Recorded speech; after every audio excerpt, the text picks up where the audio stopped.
Is it on? Is it working? Is my camera set up? There we go. It is working. Okay. I think we're live. Good morning, everyone. Sorry for my tardiness. This is not how I normally plan my live streams. Hopefully my computer comes on and it's not like dead. It might be dead. It's dead. It says no, nay. I'm not going to power up. So sorry. You know what? I'm going to steal power from this bad boy.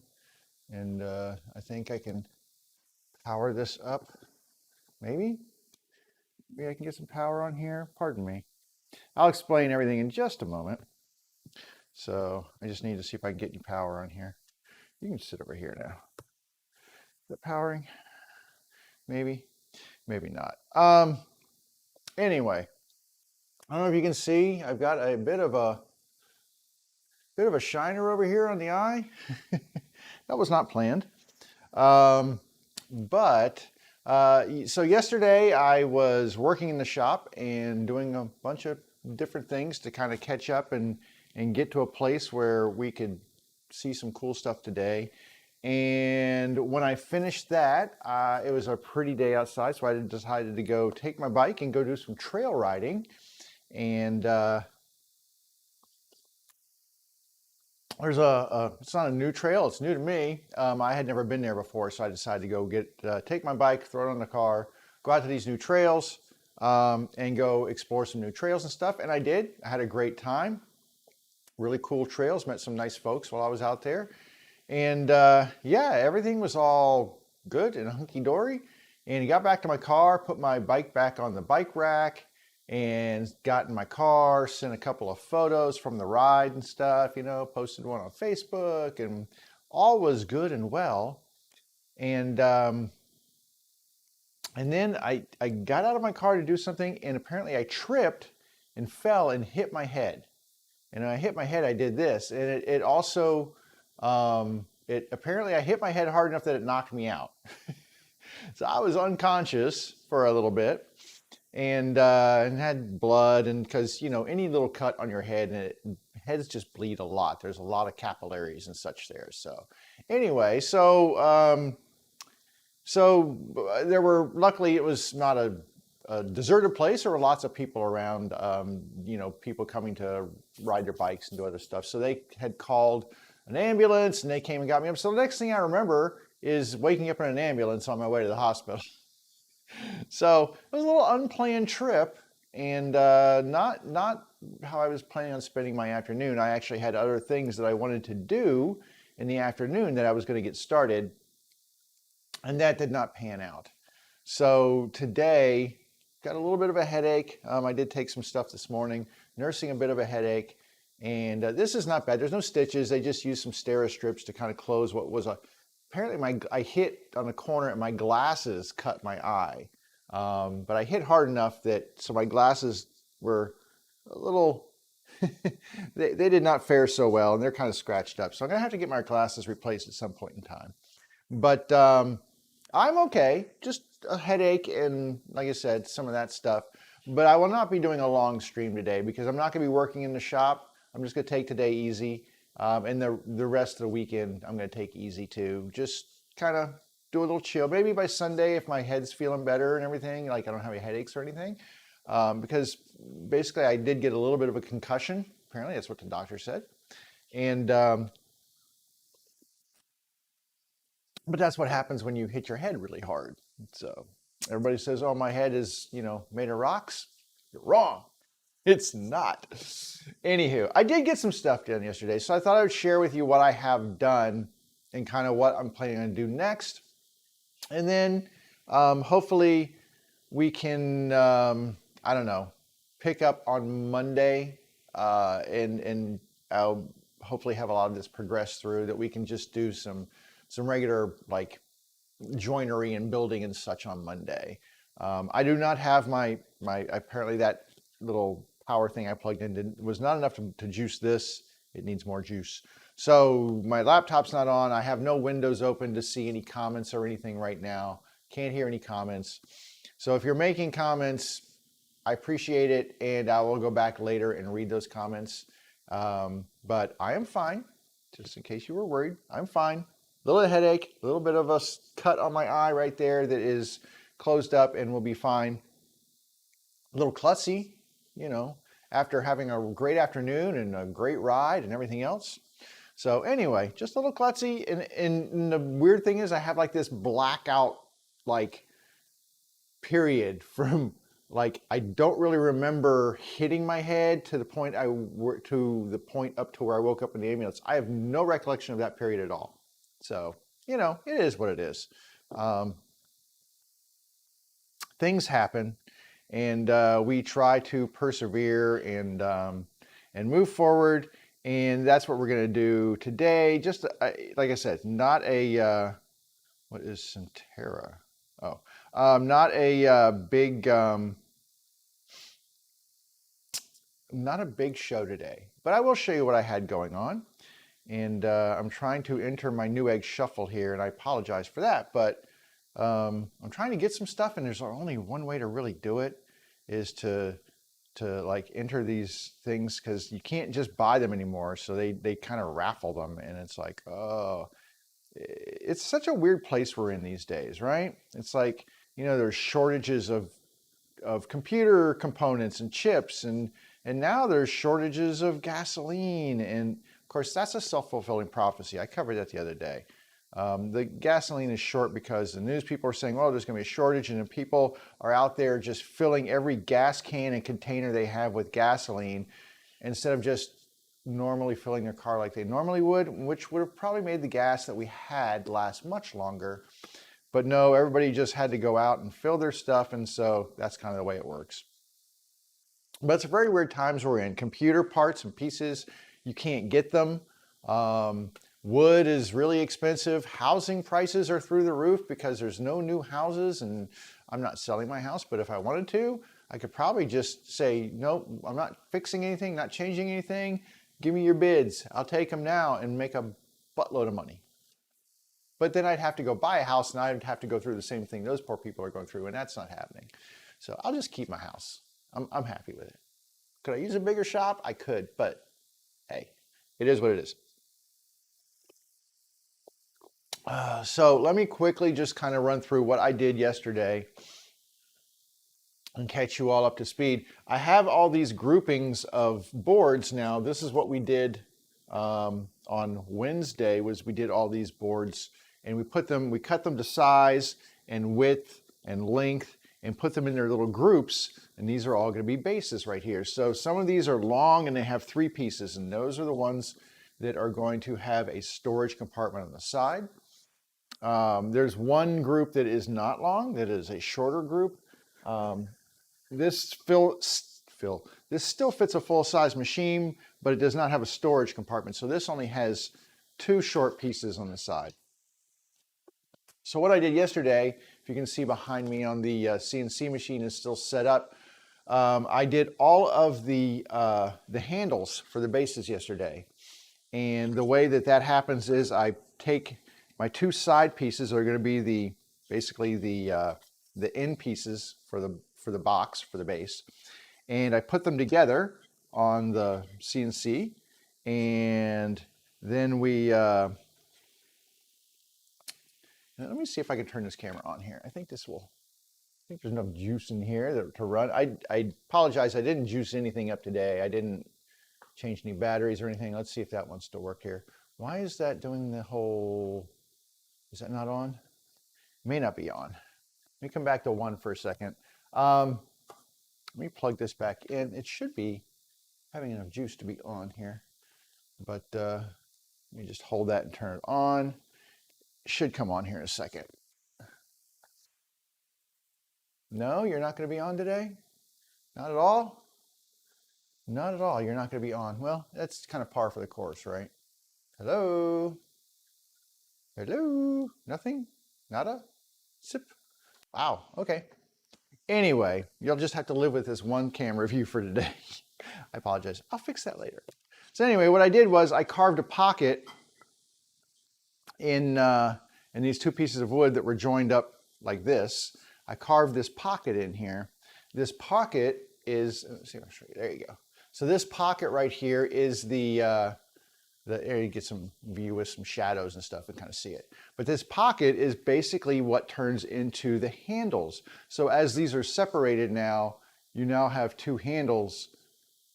So hopefully you can see those. And those two handles get mounted to the outside of the box, and they're down and they're on the outside. And now if somebody has to pick up, they actually have little handles to lift their base with. So I did every single base, no matter if it has a storage compartment or not, every base has those pockets done for the handles, which means I have 8 bases here. So I did 8 sets of pockets for those. The typical time run for that is about 10 minutes for each one to do that on the CNC machine. So I did all of those. So that took like, I don't know, hour and a half-ish or so to do all those. And then I was going to do the logos yesterday. But I was like, oh, it's a nice day. Let me go out and get a bike ride and stuff. And I can fire up those logos in the afternoon. They don't all have to be done right away. Well, that didn't happen because I didn't get home from the hospital until, what was it, 1:30-ish in the morning? It was kind of late. So, you know, hospitals are busy places, and, you know, I wasn't a really high priority case, I guess, at that point. They did the scans and stuff and said, okay, you're okay, but, you know, we're just going to observe you for a little while and tend to all these sicker people. And I'm like, that's fine. So I did not get a chance to get those started. And I think of these 8 sets of boards here for bases, I think I'm going to do 6 of them with logos. The logos take much longer to run. Let me see what the run time is on a logo here. I can pull that up really quick. I know you all can't see that, but I can pull up, you know what, hang on a second. I bet you can see it. I bet I can make that happen here. I'm trying not to move fast because, you know, head hurts and I'm just trying to be easy today. So we're going to be easy today, but I think I can give you an angle of my screen here and show you what we're looking at here. So there's that. Let me zoom in and I'll get this lined up for you. You can't see what I'm doing right now because I haven't switched the camera, but when you do, you'll be like, oh, that's cool. Okay, sort of what I want. Guess I could back off just a little. Let me back it up just, there we go. Come on. This mount that I use is a little persnickety. All right, let me see if that looks good with a camera switch here. And see if you can see, not me, but the screen. There we go. So that's the screen for the, and I'll stand on this side over here. That's the screen that I use to set up my my CNC cuts. And what I can do is open up my, let's open my other, so these are all different things that I have saved on here for different carvings and such, different projects that I've created. This one right here is the one that does the cutout, hopefully. There we go. This does the cutout for my logo, and I'll zoom in really far here so you can see this thing here. Now, the way I set my CNC machine up for a 0 point, it's kind of weird, but it works well, is that I basically set up the 0 point as this is like, this represents the entire piece of wood here, this white piece right here. I set it up so that the 0 point, or the exact middle of this logo, appears in the very bottom left corner. Now, I'm not going to cut it there when I actually cut it on the board. It will actually cut, like if this is the board right here, it'll cut in the middle because I will, if that's my 0xy point right there, I actually set that point in the middle of the board as my 0xy point.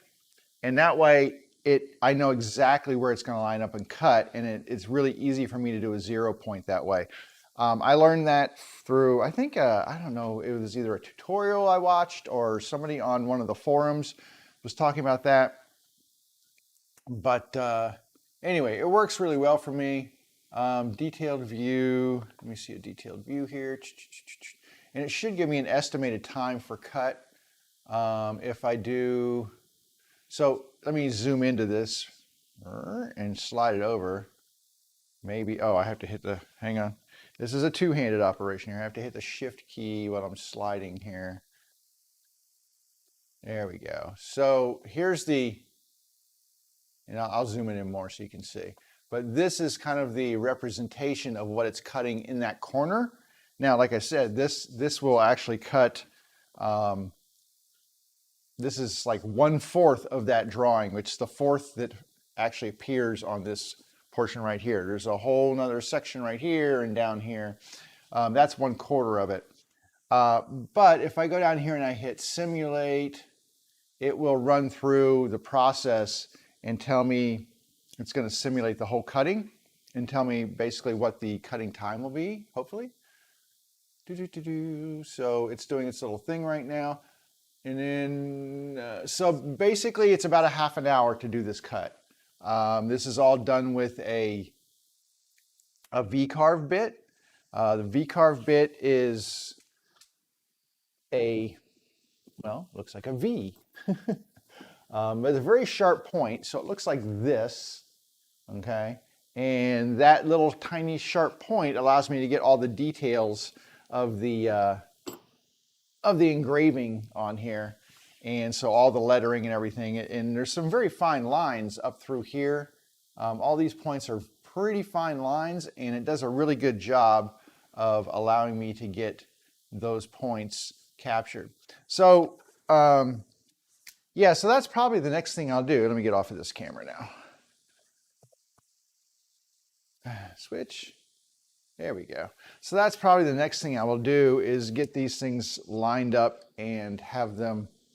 I didn't even comb my hair this morning, so I apologize. I just looked at myself and went, oh, good God, what are you doing?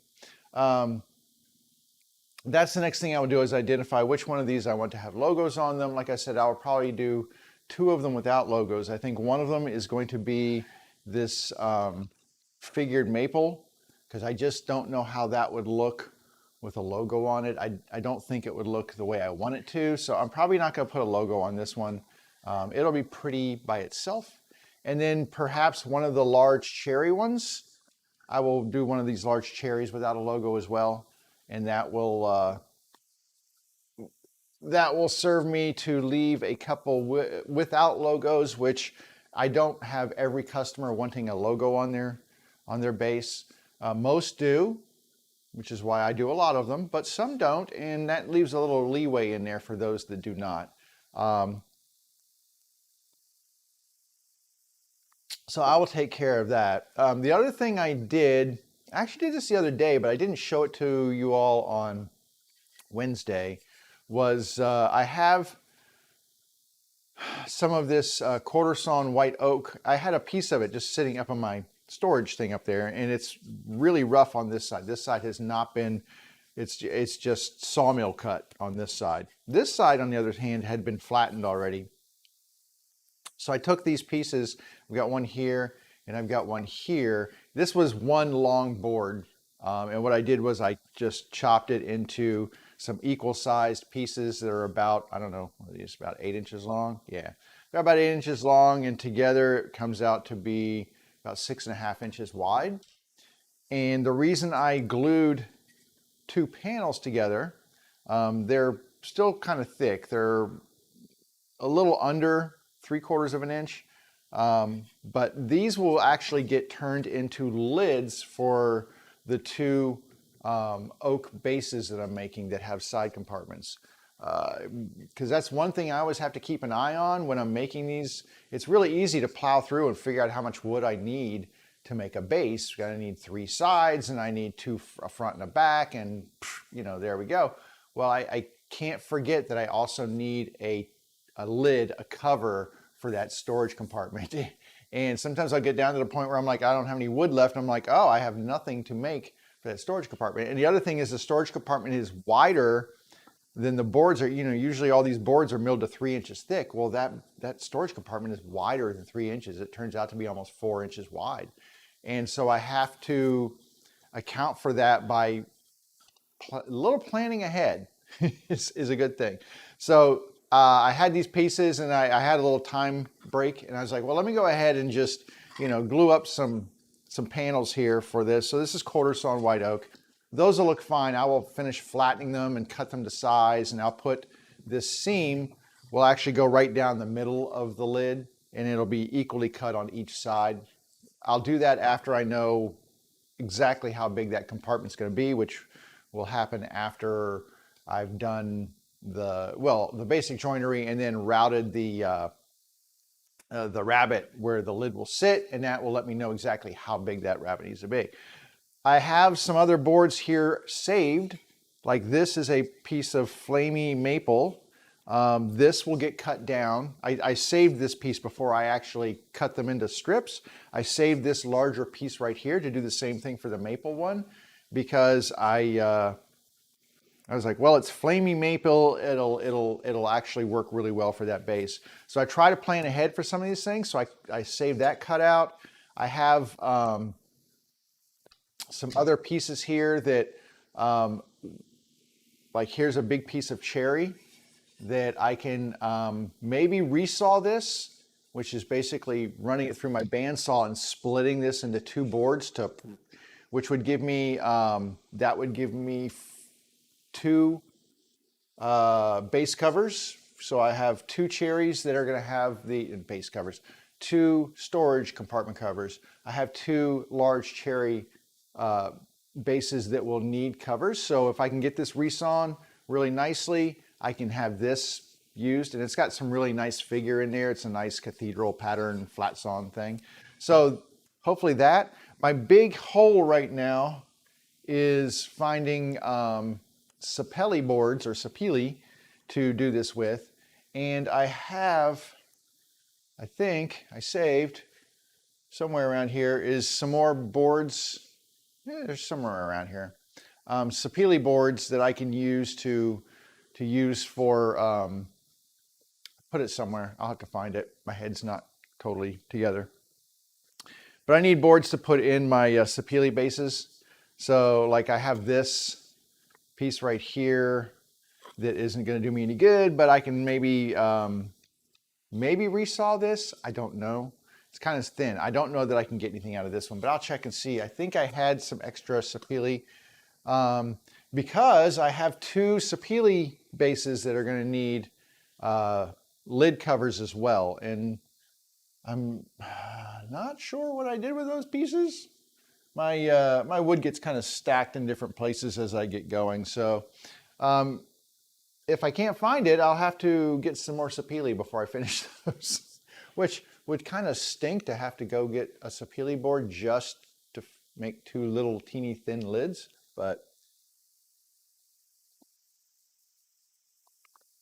such could be the happenings. If you don't plan ahead, you could lose out. And I don't want to sacrifice a base just to make a couple of lids, because that's, you know, if I sacrifice, even like I've got the small one there, even if I sacrifice that one to make lids, well, that's like $90 in base right there just to make 2 lids. It seems like a hard compromise, don't you think? I do.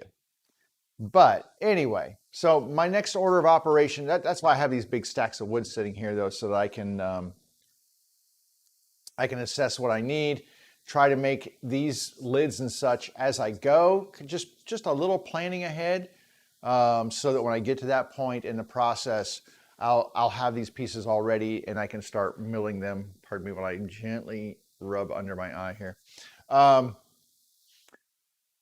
Yeah, so that's kind of where I'm at right now. I've done everything I can do, and I can't do the joinery on these until I get the logos engraved, because they have to be flat pieces of wood that I put on my CNC machine. So I'm going to figure out which ones need that.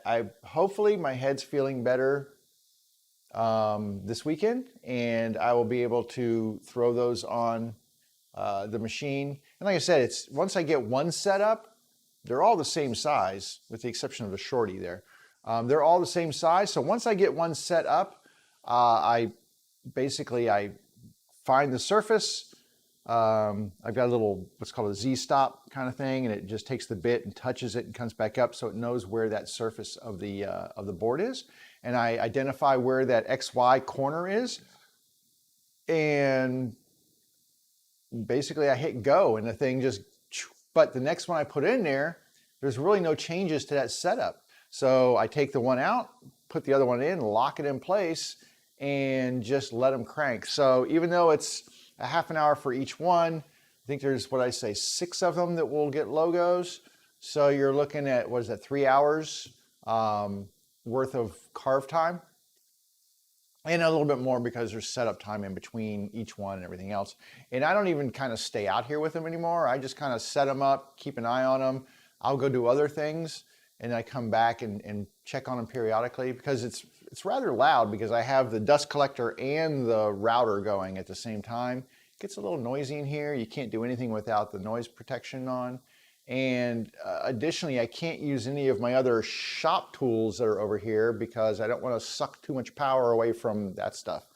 So generally what I do is leave that stuff going, go do other things, come check periodically. When the time's up, I switch them out, put another one in, off it goes.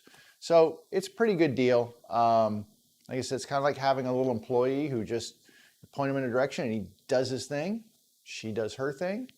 And you come back and it's all good and they don't even care about a lunch break. So gotta love it. That CNC machine is awesome. I wish they still made the smaller version, which is what I have. But Inventables, for what, I guess because they're trying to push themselves into the more professional market, they released a whole bunch of professional machines, which are larger, like big machines and such for doing much larger carves. I get that, but what they did do was they took away this size machine. This is the bed on that machine is 750 by 750. That's millimeters, and now all they have is a 1,000 millimeter bed.